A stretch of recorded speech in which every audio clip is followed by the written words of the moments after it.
আসসালামু আলাইকুম, আশা করি সবাই ভালো আছেন। ট্যাফের 7250 ট্র্যাক্টর 24 সালে নেওয়া,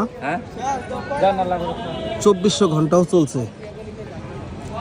এই গাড়িটা বিক্রি করা হবে, রোটাভেটার এবং ইঞ্জিন। তো আমি বাজারে বাজারে ইট নেওয়ার জন্য আসছে, ইট লোড করার জন্য। গাড়িটা অবশ্য চরের।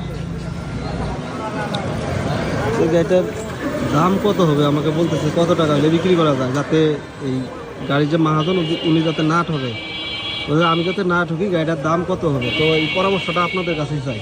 আপনারা অবশ্যই কমেন্টের মাধ্যমে জানাবেন। আবারও বলি, 24-এর মডেল, 2400 ঘন্টা চলছে, আনটাচ, কোনো অ্যাক্সিডেন্ট হিস্টোরি নাই। হয়তো কোম্পানি কিছু টাকা পাবে, তবে গাড়ির যে মাহাজন উনি শোধ করবেন। তো আপনারা অবশ্যই জানাইতে ভুলবেন না যে গাড়িটা কত টাকা হইলে গাড়িটা বিক্রি হবে। মানে গাড়ির যে মাহাজন উনি বলতেছে যাতে আমি না ঠকি, এরকম একটা দামের কথা বলবেন।